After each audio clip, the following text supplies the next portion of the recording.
সবাইকে আমার YouTube channel স্বাগত। আজকে আলোচনা করব ক্যালকাটা ইউনিভার্সিটি সেমিস্টার 4-এ তোমরা বেশিরভাগ ছাত্রছাত্রী তোমাদের LCC 2-1 এই পেপারটি তোমাদের রয়েছে, অর্থাৎ কম্পালসারি বাংলা। এই পেপার থেকে আমি সাজেশান অনেকদিন আগেই আপলোড করে দিয়েছি এবং সাজেশান অনুসারে অনেক প্রশ্নের উত্তরও আমি আপলোড করে দিয়েছি। আজকে তোমাদেরকে একটা নতুন গুরুত্বপূর্ণ বড় প্রশ্ন দিচ্ছি, তোমরা প্রথম থেকে শেষ পর্যন্ত দেখতে থাকো। ট্র্যাজেডি কাকে বলে?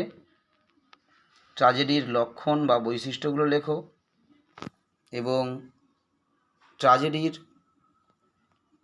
বৈশিষ্ট্য বা লক্ষণগুলো উল্লেখ করে একটি সার্থক ট্র্যাজেডি সম্পর্কে আলোচনা করো। একটা সার্থক ট্র্যাজেডি নাটক সম্পর্কে আলোচনা করো।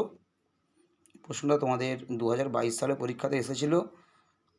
ট্র্যাজেডি কাকে বলে, ট্র্যাজেডির বৈশিষ্ট্য, এই প্রশ্নটা 2022 সালে তোমাদের এসেছিল এবং আমি ট্র্যাজেডির বৈশিষ্ট্যের সঙ্গে এই প্রশ্নটা তোমাদেরকে দিয়ে দিচ্ছি। তোমরা এটা অবশ্যই পড়ে যাবে যে ট্র্যাজেডির বৈশিষ্ট্যের সঙ্গে তোমরা একটি সার্থক ট্র্যাজেডি সম্পর্কে আলোচনা, এটা অবশ্যই তোমরা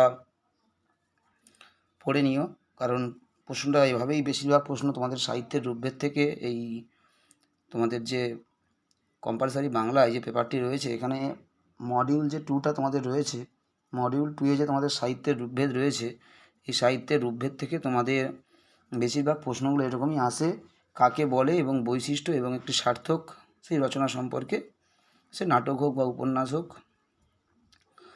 সার্থক একটা উপন্যাস কিংবা সার্থক একটি নাটক সম্পর্কে আলোচনা করো। যেহেতু প্রশ্নটা তোমাদের ট্র্যাজেডি সম্পর্কে, সুতরাং ট্র্যাজেডি কী, ট্র্যাজেডির বৈশিষ্ট্য বা লক্ষণ এবং তার সঙ্গে একটি সার্থক ট্র্যাজেডি সম্পর্কে আলোচনা করো। এভাবে তোমরা উত্তরটাকে রেডি করবে। তোমাদেরকে উত্তরটা আমি আপলোড করে দিলাম। এখান থেকে তোমাদের আজ যে প্রশ্নের উত্তর প্রয়োজন হবে তোমরা অবশ্যই আমাকে কমেন্ট করে জানাবে, আমি সেগুলো আপলোড করে দেওয়ার চেষ্টা করব।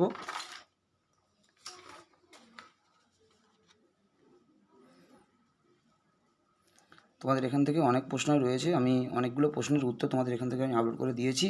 তোমাদের এরপরে এখানে মেঘনাদবধ কাব্যটা তোমাদের যে রয়েছে মডিউল 3-তে, মেঘনাদবধ কাব্য থেকে আমি উত্তরগুলো আপলোড করব এক এক করে। তোমরা অবশ্যই ফলো রাখবে, তাহলে তোমরা উত্তরগুলো পেয়ে যাবে। যারা আমার চ্যানেল ফলো করো তারা অবশ্যই ফলো রাখবে, তাহলে উত্তরগুলো পাবে। এবং যারা নতুন দেখছো তোমরা অবশ্যই একটু ফলো রেখো, অর্থাৎ সাবস্ক্রাইব করে রেখো, তাহলে তোমাদের কাছে নোটিফিকেশানগুলো যাবে এবং তোমরা অবশ্যই উত্তরগুলো পেয়ে যাবে। প্রতিটা সেমিস্টারে আমি সাজেশান এবং উত্তর সবই আমি আপলোড করি বিভিন্ন বিষয়ের, শুধু বাংলা নয়, অন্যান্য সমস্ত বিষয়ের, এডুকেশান, পলিটিক্যাল সায়েন্স, হিস্ট্রি, সমস্ত বিষয়ের সাজেশান এবং উত্তর আমি আপলোড করি। এগুলো পেতে হলে অবশ্যই তোমাদেরকে সাবস্ক্রাইব করে ফলো রাখতে হবে। সবাই ভালো থেকো, সুস্থ থেকো, সবাইকে নমস্কার।